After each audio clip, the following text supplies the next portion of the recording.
हाज़रीन जो यहाँ मौजूद हैं और जो यूट्यूब चैनल देख रहे हैं, इन तमाम का मैं खैर मकदम करता हूँ कि आज की एक बेदारी प्रोग्राम जो SIR जो आजकल बहुत चर्चा में है, हर किसी के इसमें तशवीश में है कि ये SIR की वजह से फ़ायदा हो रहा है या नुकसान। ये मिलत कम्युनिटी सेंटर आज एक इफ्तिताई प्रोग्राम में SIR के बारे में क़ानूनी बेदारी जानकारी के लिए मुझे कहा गया है, तो मैं एक बुनियादी नुकात क्या है इसके बारे में ये बताने की कोशिश करूँगा। अभी क्या है SIR का वर्ड तो सब जानते हैं, सोशल इंटेंसिव रिवीजन। ये एक आम तौर पर इलेक्शन कमीशन की तरफ से किया जाने वाला प्रोसेस है, एक अमल है। ये हमेशा करते हुए आते हैं, गाहे माहे। पिछली बार हुआ था 2002 में, वो इंटेंसिव रिवीजन नहीं था, सिर्फ रिवीजन था आम तौर पर। इस बार बहुत गहराई से इसको अंजाम दिया जा रहा है। ये इलेक्शन कमीशन की तरफ से किया जाने वाला अमल है। ये इलेक्शन कमीशन क्यों करते हैं? क्योंकि ये हमारा जमहूरी मुल्क है। इस जमहूरी मुल्क में आदमी, इंसान, शहरी खुद अपनी हुकूमत बनाते हैं। ये हुकूमत बनाने के लिए किस तरह by the people, of the people, for the people, यानी अपने आप लोग वोट डालकर अपने हुकूमत कायम करते हैं। तो वोट डालने के लिए वोटर रजिस्टर्ड होना ज़रूरी है। वोटर्स रजिस्टर्ड होने के लिए 18 साल की उम्र है और यहाँ के बाशिंदे होने हैं, किसी भी तरह से उनकी ममानत ना हो। ऐसे लोग 18 साल होते ही वोटर्स करके रजिस्टर होके वोटर्स रजिस्टर्ड में उनका नाम दर्ज होता है और उनको वोटर्स कार्ड, शनाख्ती कार्ड दिया जाता है। जब हुकूमत इलेक्शन कराती है, जब जाकर वोट डाला जाता है। तो ये रिवीजन में क्या है, आमतौर पर 2002 में किया गया था, इस बार बड़े शदीद तरीके से किया जा रहा है। ये ऑल ओवर कंट्री, सारे मुल्क में हम देखते हैं कि बहुत से रियासतों में ये SIR जो लागू किया गया है, वहाँ पे बहुत से लाखों की तादाद में, कभी कभी करोड़ों की तादाद में नाम डिलीट किया जा चुका है, वोटर्स की हज़फ किया गया है। ये बहुत से वजूहत हो सकते हैं उसके। अभी क्या है, हम बाशिंदे अगर ज़िम्मेदार हैं, अपने वोटर्स को यकीनी बनाना है, अपना हक़ का इस्तेमाल सही करना है, तो कुछ करना नहीं है, सिर्फ चंद डॉक्यूमेंट्स इकट्ठा करके तैयार रहना है कि हम बाशिंदे रहकर वोट डालने की काबिलियत रखते हुए हमारा नाम कहीं डिलीट ना हो जाए। तो इसके लिए क्या करना है कि इलेक्शन कमीशन जब SIR करती है तो एक इलेक्शन ऑफिसर आता है, BLO अपॉइंट किया जाता है। वो हर घर, हर रिहाइश पर विज़िट करते हैं एक फॉर्म लेकर। ये एन्यूमरेशन फॉर्म है। ये फॉर्म पार्टली फिल्ड होता है, कुछ लिखा हुआ होता है ऑलरेडी। उनके पास जो डेटाबेस है वोटर्स का, वो लेकर वो आते हैं। वहाँ पे वोटर्स का जो नेम है, वो वोटर्स कार्ड का EPIC जो कार्ड होता है वो, और एड्रेस लिखा हुआ होता है। उसके अलावा serial number, part number polling booth का वो भी दर्ज किया होता है। QR कोड भी होता है और ओल्ड फ़ोटो भी लगा होता है। जो ऑलरेडी रजिस्टर्ड वोटर्स हैं उनका फ़ोटो भी इधर रहता है। अगर हमको क्या है, ताज़ा तरीन कलर फ़ोटो पासपोर्ट साइज़ का रेडी रखना है। जब वो इंस्पेक्शन के लिए आते हैं, फ़ोटो रखने से जब हमारा सब चीज़ ठीक है तो हमारा नया फ़ोटो उधर लगाया जाता है। क्योंकि अक्सर देखा जाता है, पिछली बार रिवीजन में बहुत साल पहले हुआ था, 23-24 साल पहले, तो तस्वीर बदल चुकी होती है एज की वजह से। तो यहाँ पर नया फ़ोटो लगा कर ये डिटेल्स वो फिल करता है BLO ऑफिसर आकर। तो इसमें Aadhaar number, mobile number, father's number, name, और उनका अगर वोटर्स कार्ड था तो वो भी दर्ज कर लेता है, वोटर्स कार्ड उनका नंबर। तो इस तरह मदर का नेम, मदर्स का वोटर्स कार्ड वो भी दर्ज कर लेता है। बाकी का इन्फॉर्मेशन हमको भी देना पड़ता है। तो वो जो हम अगर तैयार हैं, हमारा इन्फॉर्मेशन ऑलरेडी रजिस्टर्ड है, तो बड़ी आसानी से काम हो जाता है।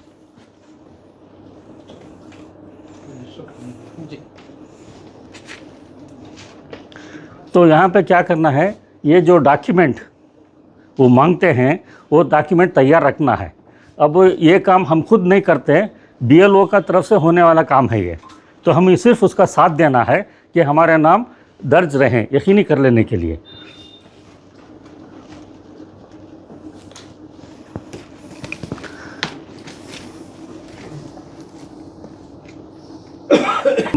वेबसाइट पे जाएंगे तैयारी के लिए, बीएलओ अगर अपना काम करेंगे, अगर हम मोहतात रहना है, अलर्ट रहना है, तो क्या करना है, वो बीएलओ आने के पहले हम जाकर वेबसाइट में तलाश कर सकते हैं ceo.karnataka.government.in GOIN। इस वेबसाइट पर जाकर हम तलाश करें तो हमारा डिटेल्स मिल जाएगा। 2002 में रजिस्टर है। अब अगर 2002 के रजिस्ट्री में हमारा नाम है तो बीएलओ को हमारे घर के अफराद का भी नाम जोड़ सकते हैं उसमें। अगर एक आदमी का भी नाम है, हस्बैंड का नाम है, तो वाइफ का, बच्चों का भी, जो बालिग हैं, वोटर्स के वोट डालने के काबिल हैं, तो उनका नाम यहाँ से आसानी से जोड़ सकते हैं। अगर 2002 के लिस्ट में नाम नहीं है तो उनको ये डॉक्यूमेंट्स देना पड़ता है। क्या क्या डॉक्यूमेंट्स है बताऊँगा।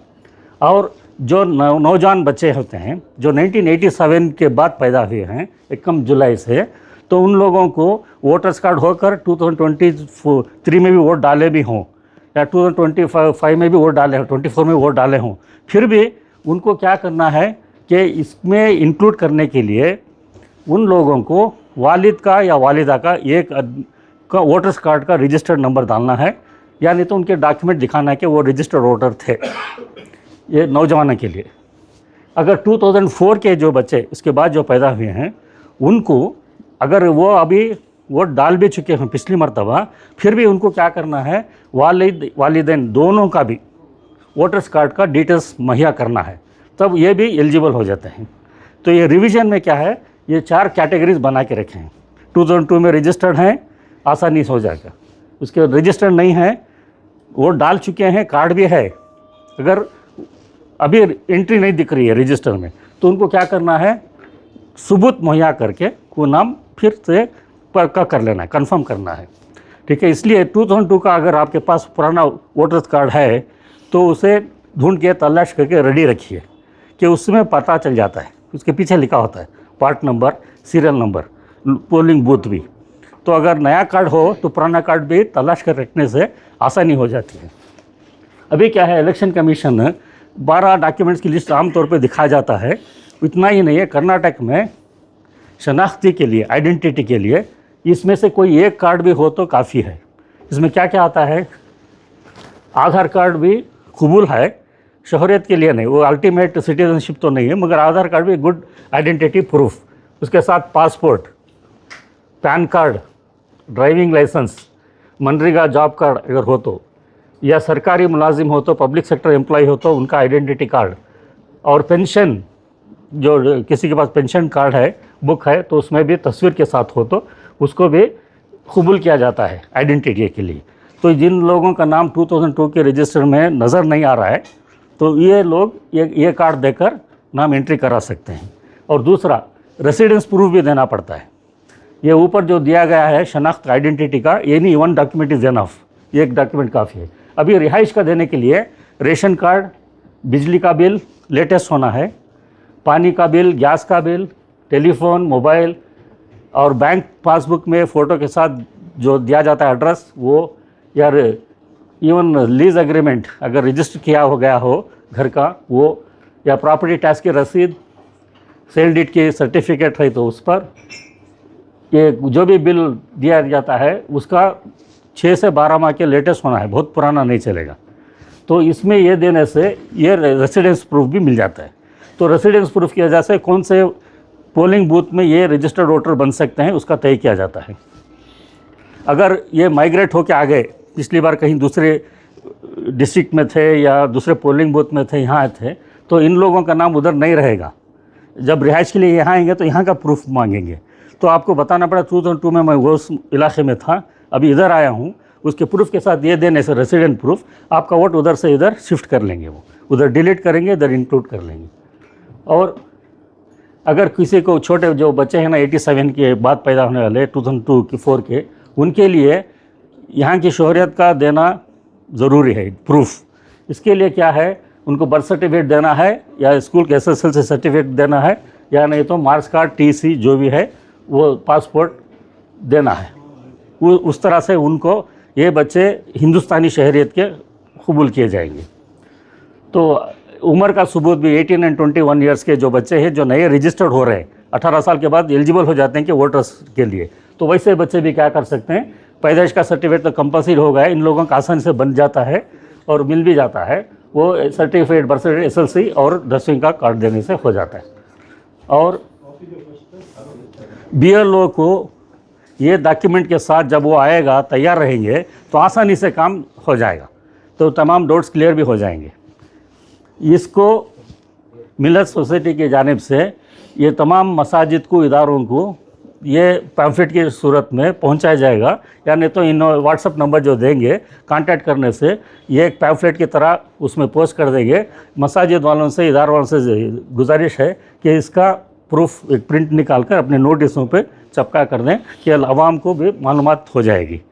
और कोई चाहते हैं कि वो काम जिम्मेदारी लेकर करना चाहते हैं, तो मिलत कम्युनिटी सेंटर आने पे उनको ट्रेन किया जाता है कि इस तरह ये कोई जो अफराद जो जानकारी नहीं रखते, ज़्यादा पढ़े लिखे नहीं हैं, वो उन लोगों को किस तरह कंप्यूटर में चेक करना है वो असिस्ट करेंगे। वो यहाँ आने पे, या कोई जिम्मेदारी से करना चाहे अपने इदारों में, उनको यहाँ पे ट्रेनिंग दी जाएगी कि किस तरह जाकर कैंप डालकर अपने इलाके में कर सकते हैं।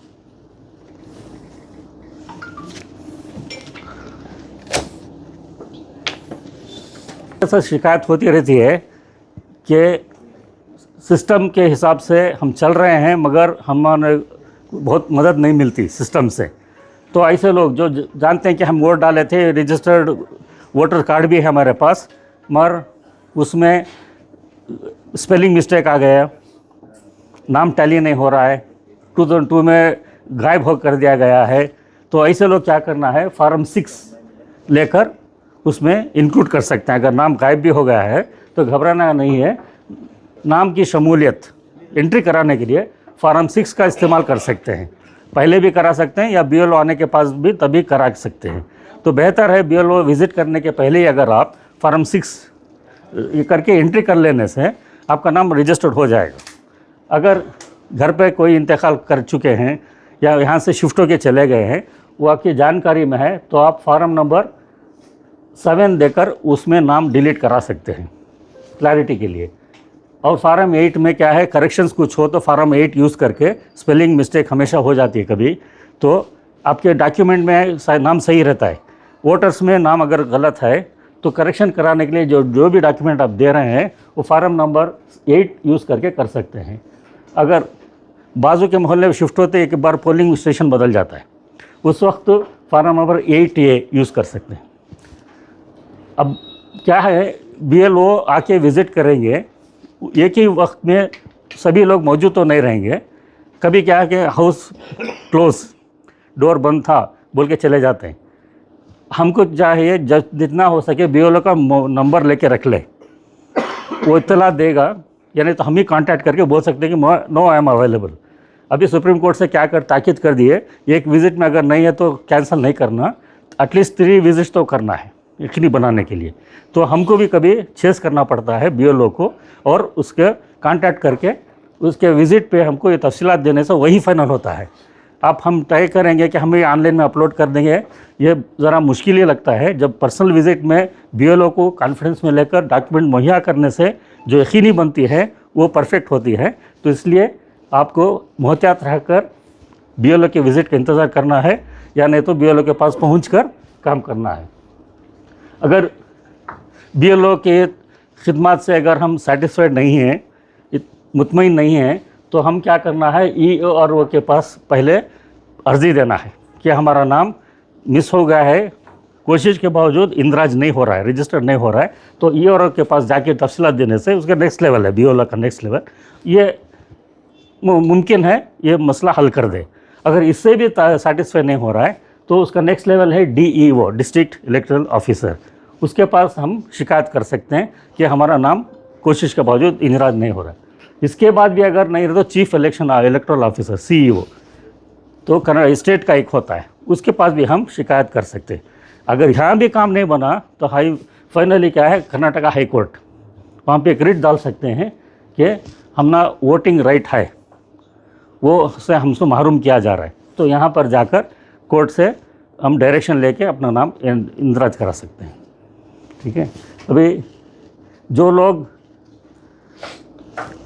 कंप्यूटर एक्सेस है, इंटरनेट एक्सेस है, BLO तक का इंतज़ार नहीं करना चाह रहे,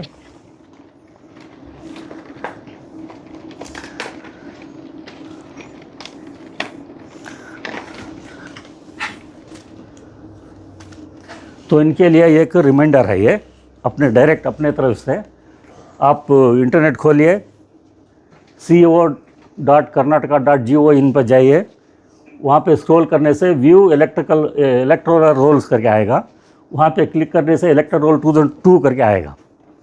यहाँ पे यही बेस है, बुनियाद है। वहाँ पे जाके क्लिक करने से डाउनलोड करके आएगा, डाउनलोड करके आप अपना नाम और वोटर आईडी तलाश कर सकते हैं। इसके लिए क्या करना है आपको, जब ये इलेक्टोरल 2022 जाएंगे तो आपको अपना डिस्ट्रिक्ट तलाश करना है, उधर बेंगलोर, कोलार या जो भी है। उसके बाद असम वाली कॉन्स्टिट्यूंसी तलाश करना है, उसमें पार्ट नंबर तलाश करके डाउनलोड करने से आपको अपना इलाके का डेटा मिल जाएगा, वहाँ पे अपना नाम तलाश कर सकते हैं। अगर आपका नाम मौजूद है तो कोई डॉक्यूमेंट देने की ज़रूरत नहीं है, सिर्फ आपको क्या करना है, नोट कर लेना है पार्ट नंबर क्या है, सीरियल नंबर क्या है, 2022 में क्या डिटेल्स लिखा हुआ है, और हो सके तो स्क्रीनशॉट ले लीजिए, नहीं तो नोट करके रख लीजिए। और BLO को जब आएगा तो उसे देने से वो लिंक कर देगा, उसको मैपिंग कहते हैं। अगर आपका नाम नहीं है इसमें 2002 के रजिस्टर में करने से, तो आप क्या करना है, डेट ऑफ बर्थ और प्लेस ऑफ बर्थ का डॉक्यूमेंट देना पड़ेगा, जो दिखाएगा पिछली बार प्लेस ऑफ बर्थ और डेट। और जो बच्चे 1987 के हैं वो बताया गया है कि माँ बाप के साथ का डॉक्यूमेंट इनका लिंक करने से हो जाएगा। ये डॉक्यूमेंट, इससे ज़्यादा डॉक्यूमेंट तो पहले बता दिया गया है। तो होप आप सब लोगों को ये बुनियादी जानकारी मिल गई है। अगर कुछ डाउट हैं तो पूछें, इंशाल्लाह कोशिश करूँगा, मेरी मालूमात में है तो बताऊँगा। Eligible voter, new voter inside the country नहीं है, आउटसाइड द कंट्री, तो उसको वोटर लिस्ट में डालना चाहिए ना? अभी वो इसको साबित करना पड़ेगा कि वो by birth he is an Indian citizen, passport है, इंडियन सिटीज़न का है, नाम रजिस्टर नहीं किया गया है पहले। New voter he has to register 18 years and above Indian citizen. नहीं, उसके लिए वो पर्सन मौजूद होना ज़रूरी है, ओवरसीज में रहेगा तो नहीं हो सकता, आंदोलन करके वहीं पे नहीं हो सकता, और उनको लिंक भी करना पड़ेगा उनके पेरेंट्स के कार्ड से। हाँ, वो तो करेंगे, लेकिन पेरेंट्स, मेरी बच्ची अभी दुबई में, तो whether she should be here और we can do it on our behalf, वो चेक करना पड़ेगा, मेरे भी उतना डेफिनेट तो नहीं है। फिर भी क्या है, ये ऑनलाइन में जो रजिस्टर कराते हैं, पेरेंट्स के से लिंक करना पड़ा है, और सबमिट कर सकते हैं। आपकी तफसीलात के बाद इतना तो इल्म हुआ कि कोई मुश्किल नहीं है, लेकिन SAR के खिलाफ जो हवा खड़ा किया गया था वो उसकी असल वजह क्या है? कि इससे ख़तरा है, वो है, ये है, कई लोग SAR पर जो मामूर थे वो उन्होंने खुदकशी कर ली, ये क्या है? ये परेशानी क्यों है? ये अक्सर क्या होता है, अगर हम खुद अपने गिरेबान में देखें तो मेरा खुद का मिसाल देता हूँ। हमारे वालिद का इंतकाल हो गया 2 साल, ठीक है, हम खुद वॉलेंट्री जाके उनका नाम डिलीट नहीं कराते, इन्फॉर्मेशन भी नहीं देते। तो जब लोग विज़िट करके जाते हैं तो दादा का नाम, बाप का नाम सब ऐसे ही दर्ज होता है उनके रजिस्टर में। तो ये सब क्या है, तो मिसयूज़ करके दूसरे जाके वोट डाल देते हैं उनके। तो ये जानकारी ना रहने से जब ये गहराई से जो कर रहे हैं ये रिवीजन, तो जाके देखते हैं कहाँ है, बताइए मौजूद है या नहीं है। तो बाद में उनका नाम डिलीट करने से ऐसे तादाद ज़्यादा हो गई है डिलीशन में। दूसरे क्या है, माइग्रेट हो जाते हैं, वहाँ के कार्ड देके फिर वहाँ भी एक रजिस्टर करा लेते हैं। तो यहाँ पे एक आदमी का 2 जगह 3 जगह मौजूद होना नहीं है, मगर रजिस्टर में नाम रहता है। 2002 केस में देखने से वहाँ भी है, अभी मुंतकिल हो गए हैं वो दूसरी जगह, वहाँ भी रहता है। तो कहीं एक जगह डिलीट करने से फिर वो लाखों की तादाद में चला जाता है। तो ये जो गहराई से कर रहे हैं, जानबूझ के डिलीट तो नहीं है, अगर डिलीट भी किया गया है तो इस वजह से कि जो दस्तावेज़ दिए गए वो नाकाफ़ी हैं, वो सेटिस्फैक्ट्री नहीं है, या नेम में स्पेलिंग में मिस्टेक है, या लोग गलत इसे काहिली से सुस्ती से जाके रजिस्टर नहीं करा रहे, तो इसलिए नाम डिलीट हो रहे हैं।